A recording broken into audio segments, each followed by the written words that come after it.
4, 3, 2, 1. Welcome to Berea, everybody. Jim Donovan along with my broadcast partner as we go into our 21st year together on the Browns Radio Network. Doug Dieken, time flies. Time does fly. But the last 3 or 4 years, it didn't fly too fast enough. It started to fly a little bit last year. Okay.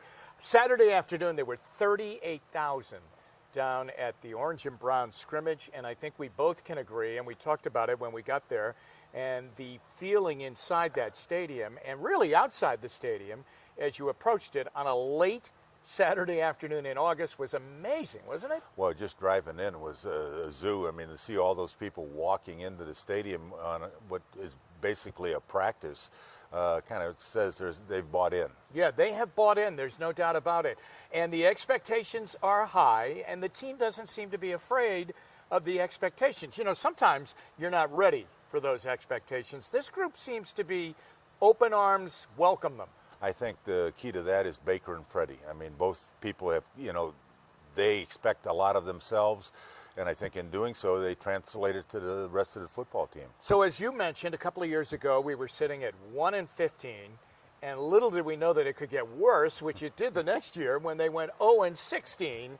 How far they have come in a really short period of time, because when you're 1-31, Doug, and not that a lot of teams have really had that kind of problem and sunk to those kind of depths, but when you're 1-31, you would say you're a long way away from being able to come back. But I mean, last year, near the end of the year, they had 7 wins, and really in the month of December, they were playing like a playoff team. And I think, the key is, when John Dorsey came in, he made the comment, I want to get some real football players, and that's what he has done. He's, I think if you look at the roster, he's gotten rid of a lot of people that were here, they're drafted maybe 3 or 4 years ago, and he's brought in his type of football player. And I think, it starts with the quarterback, and once you get the quarterback, then you get the running back. So, and on the defensive side, they address that too.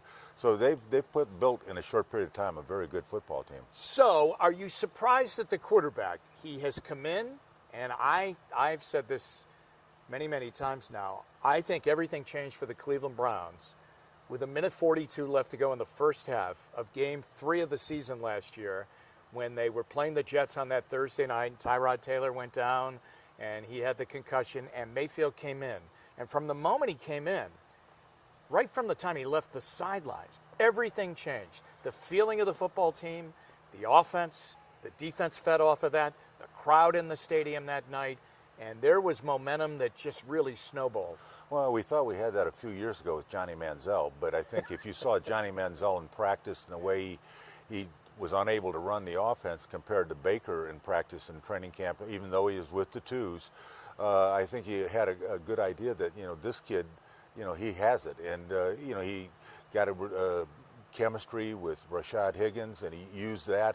And, now they've given him some other weapons that are really going to, take him to the next level, hopefully. Boy, can you remember the day that Johnny Manziel started? It was against Cincinnati, and Brian Hoyer Can I try to forget?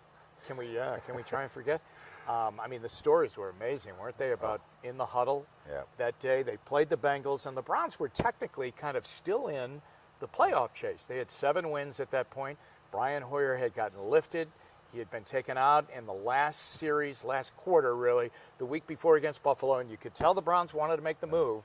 They kept trying to make the move, but Hoyer made it difficult for them. But they kept, waiting to put Johnny Manziel in, and he was as ill-prepared, I think, as any quarterback, and we've seen a lot of them through the years, right? But he was as ill-prepared even to call the plays. Yep. Weren't the offensive linemen helping him? Yeah, and unfortunately, opportunity's nothing without preparation, and he was not prepared. And I always thought, I was telling one of the coach, I said, I wish they'd let him call his own plays so he could realize how little he really knew. Yeah, I think it was John Greco that had to kind of sort out the plays in the huddle. Why has Baker Mayfield got it? What do you think that it is? Because now you were around Brian's side. Yep. He had it. Yep. Kozar had it, but there was. I don't know if Tim Couch is a different story because the team was so expansionist right at that point. I mean, they were a bare bones expansion team. But let's go to, why do you think Mayfield has it? Well, I think because he's taken, his skill set and he's been able to produce with it. You can bring in a first-round draft pick, and until you win, people don't believe in you. Then when you start winning, there's an air of confidence that comes with it, and then things get better and better. And I think then you add pieces and parts to make that guy Baker better, and they went out and they got Odell, and you're going to have Kareem Hunt halfway through the season, so they've added some pieces and parts that the whole load is not going to be on his shoulders. Did you know that Sipe had that it? Not really. I think because he was a 13th round draft pick, and he was on the Cavs squad for a couple years. You didn't really have that kind of exposure because he didn't play with the ones. You had Bill Nelson at the beginning, then you had Mike Phipps, and then when he got in the game, and all of a sudden he just moved the ball club, then you kind of realized it. But through the practices, when you're not playing for score, you don't really get an idea of how well somebody's doing. And Sipe, of course, then was famous. The it thing was that if you had to go down the field in the last drive of the game, and the Cardiac Kids did a lot of times, and he was able to pull it off, and he did it. And so that's how he arrived. This guy came in right away in that Jets game, and he really moved the football team. And then he continued to do that. Then he went through a little dead period, and there was a lot of There were a lot of problems. Hugh Jackson, Todd Haley, both relieved of their duties. Greg Williams comes in. You think about it, Doug, that could have been a disaster that lasted the entire rookie season for Mayfield, but they turned it into gold. I mean, he really he energized everybody. He wasn't affected by it at all. Yeah, and I think you got to give John Dorsey, credit for pulling the plug when he did. And, you don't see a lot of coaches fired in the middle of the season, but I think John, having been in football all his life and having been a player, he knew who could communicate with the players, he knew who could relate to the players, and he knew that this team had to get more physical. And the status quo was with the other group that was there. They were trying to save themselves for the game, and they just weren't ready when the time came. The amazing thing was that once Mayfield got in there, everything fell into place. The fans bought into him. His teammates bought into him. And then he comes out near the end of the season, and I think it was the game against Carolina, and he was disappointed that there were so many empty seats that day, okay? But people had gotten used to the fact that in December or late November, same old Browns, I'm going to give up my tickets and I'm not going to go to the game. Now, Mayfield wasn't used to this. I mean, wherever he played, at Oklahoma, and whoever Oklahoma played, if they were playing on the road, he was playing in front of big, big crowds. And so he came out after that game and said, and they won, I'm kind of disappointed that the fact that we're not filling the stadium. So he called on people to come to that last game against Cincinnati, and the place was packed. And the quarterback really has the fans' ear. Yeah, and I think the thing is, you got to believe in yourself, and to get other people to believe in yourself, in you. And I think that's what he was able to do. He was able to sell it to the rest of the guys on the offense. Hey, just do what your jobs are, and we're going to win some football games. And if you don't have that kind of confidence, you can't call out the fans. But he called them out and said, hey, come on and see us play, and he backed it up. So whatever he does, they follow right now. Yep. I mean, he's at the Indians game the other night. They followed. I mean, the Indians are saying that's the most retweeted picture and scenario that they have ever had after he fired up the crowd and chugged the beer and got the Indians ignited for a big inning against the Angels on Saturday night. How good overall do you think this team can be this year? Well, it depends on how quick the chemistry develops, because you've got obviously some playmakers on the offensive side of the ball, but they haven't played in games together. And I think you go into the preseason, you're going to play your starters, but you're not going to game plan like you would during a regular season. And once the season starts and you're sitting there and you're saying, okay, this is what they do, we're going to do this, then all of a sudden it's those adjustments that you make. And I think Baker is ready to make those, and obviously you've got Odell, you got Jarvis, and Chubb. Chubb was a blessing last year when he got in there. He's a tremendous player. Nick Chubb is just a tremendous player. I think the beginning of the season is critical, especially to this team, because on the back end of the season, they can win. They can get on a roll. Their schedule will be friendlier to them where they play particular people and when they play them.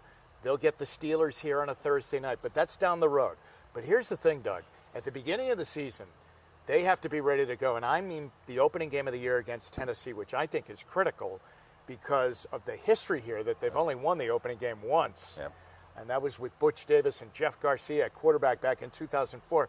And 0-1 becomes 0-3 really quickly if you don't nip this thing. And so that Tennessee game is huge. Yeah, and I think, they, after having a good second half of the season last year, they have more confidence where, you go out there, sometimes you think you're going to win, and other times you go out and you hope you're going to win. Thinking you're going to win is a big difference. Yeah.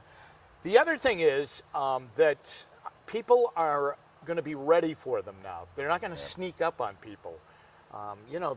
When you played the Browns and the other teams in the division would say, well, we have 2 wins this year. We'll beat them there in Cleveland, and then we'll definitely beat them when we play them at home. That's gone, and that started to leave last year because they beat Baltimore, could have beaten them in the last game of the season. They swept Cincinnati.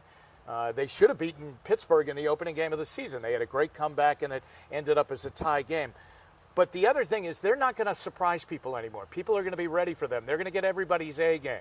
Oh, yeah. I think, the fact that they've had a lot of publicity in the offseason, the addition of Odell, and Vernon, and, people are going to sit there and say, hey, these guys are supposed to be hot shots. Mm-hmm. Let's, see if we can knock them down a shot. So, yeah, they're going to get a full dose this year. And, but that comes back to Baker and the offense and the confidence and the defense. And I think, we talk about the offense so much. This defense has the ability to be something special, especially if they can get a lead because they got some pass rushers. They do really have legitimate pass rushers. They have a svelter Myles Garrett, 10 pounds lighter than he was last year and 10 pounds lighter than he was actually a few weeks before training camp. He wanted a little bit more speed. They brought Olivier Vernon in to be the 1-2 punch, the Robin and the Batman Robin type of scenario, which they felt lacked a little bit. I mean, Emmanuel Ogbah did some things well, but apparently he just did not give them consistent pass rush that would help Garrett out.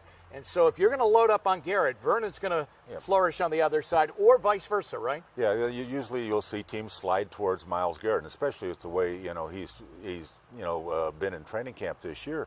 And if you do that, you have one-on-ones on the other side, and you've got some very active people on the other side. And they put Sheldon Richardson in the middle of this whole thing because the age-old problem of being able to stop the run. I thought statistically they were better last year, but as the year went on, the defense kind of got worn down. The lack of turnovers. Remember, they got a lot of turnovers, but they got a lot early. They got like 6 or 7 in the opening game against Pittsburgh. And then, it kept continuing, and then it started to peter out. Can they stop the run? I mean, because Freddie Kitchens breaks it down very simply. If you can run the ball and you can stop the run, you're going to win most Sundays. And teams are going to try to run on them because they're going to slow the game down because they want to keep the ball away from Baker and Odell and Jarvis and Chubb. And I think, their ability to stop the run is going to be the key because if they can get them in passing situations, third and, long, they have some people to get at. And they also, they have an upgraded in their secondary. Oh, they really throw in have. Greedy Williams in with Denzel. Now all of a sudden you got 2 shutdown corners, and, that makes it real tough on a quarterback. The other thing, too, is I think they're very comfortable with their safeties. Demarius Randall, who's in a contract year, he's going to play well. It's not because he wants to negotiate a big deal. Of course he does, but that's just the way he is. Plus, he'll be a safety, okay? I mean, he was in between last year because of injuries in the secondary. They brought in Morgan Burnett. They drafted Sheldrick Redwine. They have this interesting player, Jermaine Whitehead, who's all over the place as kind of a monster back kind of situation. I mean, he's up on the box. He's back.